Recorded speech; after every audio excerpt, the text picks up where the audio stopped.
What is your opinion about borders? Borders always exist, and borders reflects our geographic or geopolitics, and reflects the difference. But as history develops, today we're in so-called age of globalization and the internet, and we have a much better solutions to solve the difference. And when the war and the crisis happened, the people are being pushed away because the deaths, because the killing, and because many aspects, since no one want to leave their home as a fact. So by simply close the border is not a solution. We have to have a humanitarian as a very basic understanding. Human rights, basic human dignity need to be protected. Then we discuss about border conditions, how to peacefully solve those possible problems. So that's my understanding. But to shut off the border first, you become part of the criminal act. But you think borders has to exist? It's a historical issue, and I believe it will always exist. But border can be soft border, can be flexible border, can be negotiated border. It's not just build a wall. You build a wall, it doesn't really happen that way. You cannot really stop the migrants by just building a wall. In your film, you changed your passport with a Syrian refugee, and I think you didn't really do it. You have still your passport, I guess. So it was just during the film. What does this scene show about the importance of a passport, of being part of a nation, perhaps of the coincidence where we are born? I think it's an interesting question because we all have passport. The passport is supposed to reflect the dignity of individual because it just proves you're the one which travels with the proof of the state or protected by a state. But as Syrian refugees, we all know they're not protected by the states. And their passport means nothing. Nobody would allow them to travel even. And my passport, of course, it doesn't allow me to travel either. It only gave back to me in 2 years. I never had my passport before 2015. So that's ironic. Passport are limit, or passport are not really helping people. So in the recent years, the increase of the rightist movement or nationalism build a stronger interest in limiting people's ability to travel.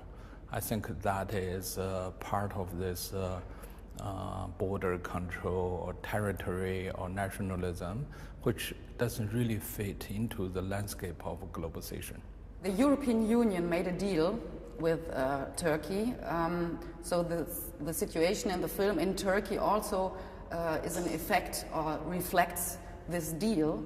Do you think that deals between countries can be a solution for migration?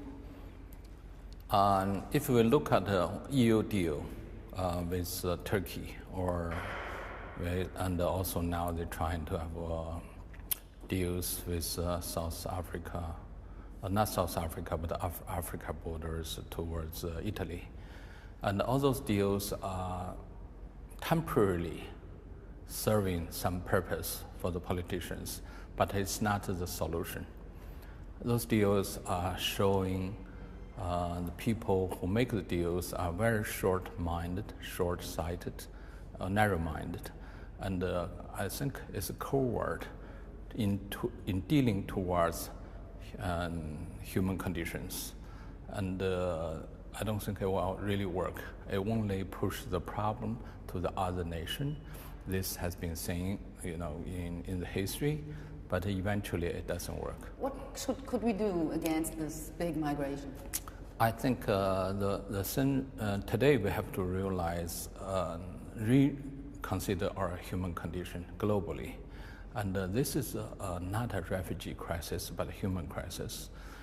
If you look at what happens in Africa or Myanmar, and it's going to be built up even, and many possibilities with war, and it shows global condition.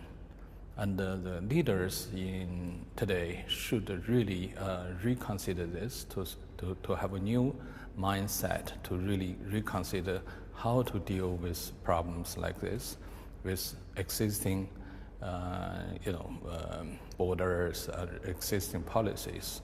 So without being really equipped in the mind or in the reality, then the situation would only getting worse. So I think the humanity is only thing we have to focus on. The other policies has to follow that understanding. Do you yourself characterize as a refugee? I myself, unfortunately, had the experience when I was born. My father was exiled, so I grew up with him for about less than 20 years in very remote area, being pushed out from our home.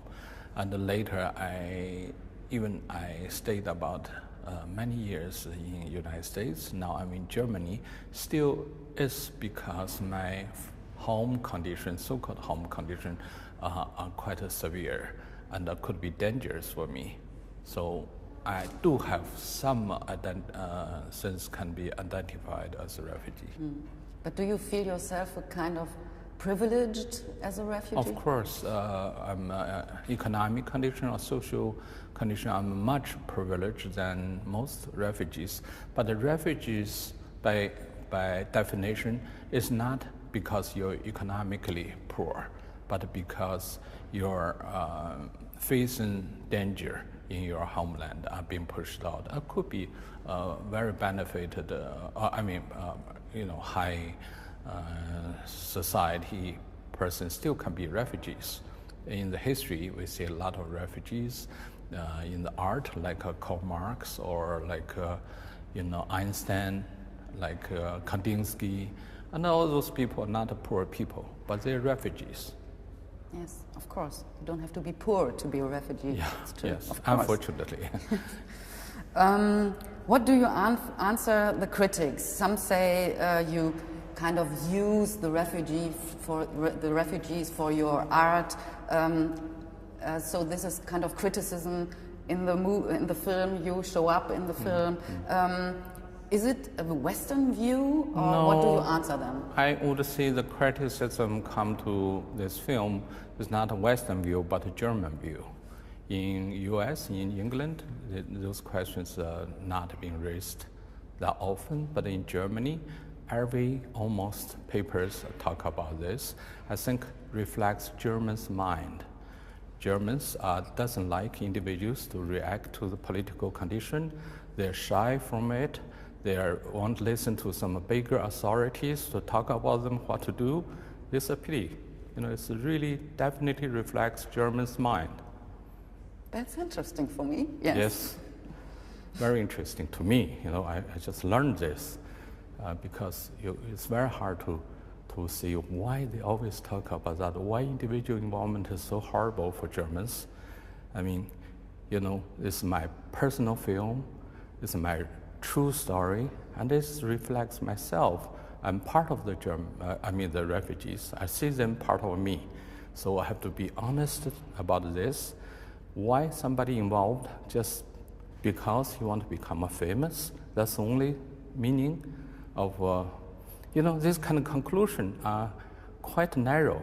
And of course, every question reflects the people who raise the questions, what he thinks. So, I think the film questions mankind in the whole and the ability of mankind to preserve human rights. What do you think personally about the future of mankind in this case? Are you optimistic or pessimistic? I'm learning about humanity or mankind. I'm never, it's not optimistic or pessimistic, it's a reality. Men are selfish, men are, some may have vision, can have a courage, but most of them will stay with the condition until something really bad happening to them. If neighbor's house is leaking or problems, okay, that's too bad, as long as our house is okay. So that kind of condition is, it's part of our human condition. So that's why we have to speak out. That's why we have to fight. Otherwise, situation getting worse. We see that globally, politically, situation is not very pleasant. But where's the democracy? Where's the personal freedom? Where's our belief we can build a better society? It takes every individual to get involved. Give up that kind of, responsibility. Simply criticize someone who wants to raise that kind of voice. It will not help. How did you plan this film? As a documentary, as a piece of art? What was your idea before? I think the film is a gift to the society for one person's understanding. He could be artist or activist, and for me, this too is one thing. As an artist, you have to have an activist mind, or you have to act out. I think any art, if it's meaningful, it has something to do with humanity and human dignity. So for me, I never separated. What did you personally learn, perhaps, during shooting this film? I learned too much. First, I learned, I have to adjust my positions because I'm a one grew up in communist society, has been completely involved with activities against authoritarian regime, and also has been quite punished for doing that. And so when we are doing those fights, we always use West as an example, a better example, to show, to say we need a society to have a democracy, freedom of speech, independent press, independent judicial system. And then I moved to the West. Then I see we called democracy and freedom is not a perfect thing. It still needs defending. It still needs a lot of fight and struggle. And it's just in very different form. So this is a very important lesson for me to understand human conditions or human dignity need to be defended by each generation with very different meaning in it.